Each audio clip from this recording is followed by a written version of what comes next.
আমরা কি সত্যিই নিজের জীবন নিজের মতো করে চালাই, নাকি আমাদের পুরনো অভ্যাস, ভয় আর অচেতন সিদ্ধান্ত আমাদের ভবিষ্যৎ ঠিক করে দেয়? এই ভিডিওতে তুমি জানতে পারবে অভ্যাস কিভাবে আমাদের নিয়ন্ত্রণ করে, কেন আমরা একই ভুল বারবার করি, কিভাবে নিজের জীবন নিজের হাতে নিতে পারো, সচেতনভাবে জীবন বদলানোর শক্তিশালী উপায়। যদি তুমি জীবনে বড় কিছু করতে চাও, তাহলে এই ভিডিও তোমার জন্য। আজ একটা সিদ্ধান্ত নাও। অভ্যাস তোমাকে চালাবে না, তুমি অভ্যাসকে চালাবে। ভিডিওটি ভালো লাগলে লাইক, শেয়ার আর সাবস্ক্রাইবই করতে ভুলো না। প্রশ্নটা খুব গভীর, অমিত। তুমি কি নিজের জীবন চালাও, নাকি অভ্যাস তোমাকে চালায়? এই একটাই প্রশ্ন মানুষের অর্ধেক সমস্যার মূল ধরিয়ে দেয়। চলো বিস্তৃতভাবে ভেঙে দেখি। 1. অভ্যাস কিভাবে আমাদের চালায়। অভ্যাস মানে হলো এমন কাজ যা আমরা বারবার করতে করতে অচেতনভাবে করি। সকালে ঘুম থেকে উঠেই মোবাইল ধরা, মন খারাপ হলে অযথা স্ক্রোল করা, রাগ এলে চিৎকার করা, টেনশন হলে মিষ্টি বা চা খাওয়া।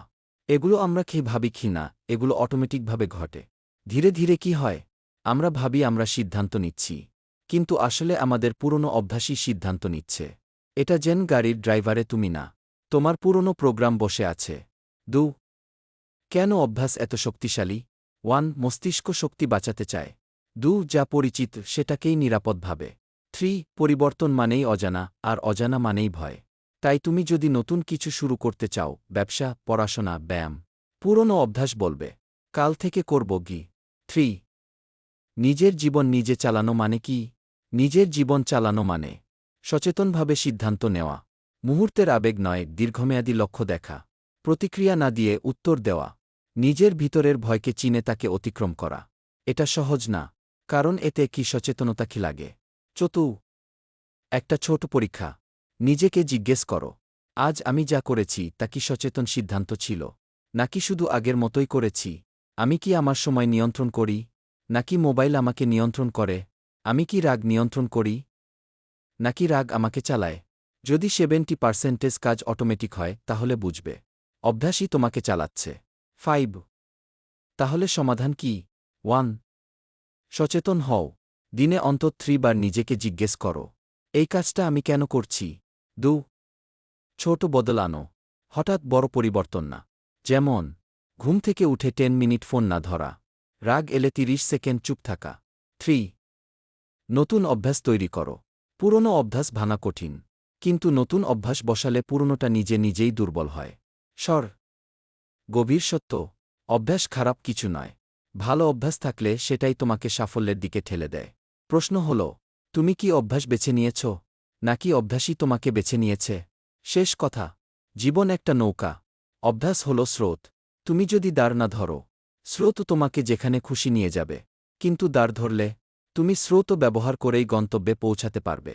তুমি কি জানো, তোমার জীবনটা এখন কে চালাচ্ছে? তুমি, নাকি তোমার পুরনো অভ্যাস? সকালে ঘুম থেকে উঠেই ফোন ধরো, মন খারাপ হলেই সোশ্যাল মিডিয়ায় পালাও, রাগ এলে নিজেকে হারিয়ে ফেলো। স্বপ্ন আছে, কিন্তু কাজটাকে কাল থেকে কি শুরু করো। এই কি কাল শব্দটাই তোমার জীবনের সবচেয়ে বড় চোর। শোনো, জীবন কখনো হঠাৎ নষ্ট হয় না। প্রতিদিনের ছোট ছোট অভ্যাস মিলেই একটা ভবিষ্যৎ বানায়। তুমি যদি প্রতিদিন নিজেকে একটু একটু করে অবহেলা করো, তাহলে একদিন দেখবে তোমার স্বপ্ন তোমাকে অবহেলা করছে। অভ্যাস খুব চালাক, সে চুপচাপ তোমাকে এমনভাবে নিয়ন্ত্রণ করে যে তুমি বুঝতেই পারো না তুমি বন্দী হয়ে গেছ।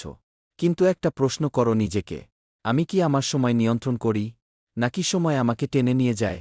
আমি কি সিদ্ধান্ত নিই, নাকি পরিস্থিতি আমাকে ঠেলে দেয়? আজ যদি তুমি দাঁড়িয়ে বলো, না, আজ থেকে আমি সচেতনভাবে বাঁচব গি, তাহলে পরিবর্তন শুরু হবে। মনে রাখবে, বড় পরিবর্তন একদিনে আসে না, কিন্তু একটা ছোট সচেতন সিদ্ধান্তই পুরো জীবন বদলে দিতে পারে। আজ 10 মিনিট ফোন কম ব্যবহার করো। আজ 20 মিনিট নিজের স্বপ্নের জন্য কাজ করো। আজ রাগ এলে 30 সেকেন্ড চুপ থাকো। এই ছোট জিনিসগুলোই একদিন তোমাকে অসাধারণ বানাবে। তুমি অভ্যাসের দাস হয়ে জন্মাওনি, তুমি নিজের জীবনের অধিনায়ক। হালটা ধরো, কারণ স্রোত সবসময় তোমার পক্ষে থাকবে না। যদি আজ না বদলাও, আগামীকালও একই থাকবে। কিন্তু যদি আজ দাঁড়াও, আগামীকাল তোমার জন্য অপেক্ষা করবে। প্রশ্নটা আবার শুনো, তুমি কি নিজের জীবন চালাও, নাকি অভ্যাস তোমাকে চালায়? সিদ্ধান্তটা আজই নাও।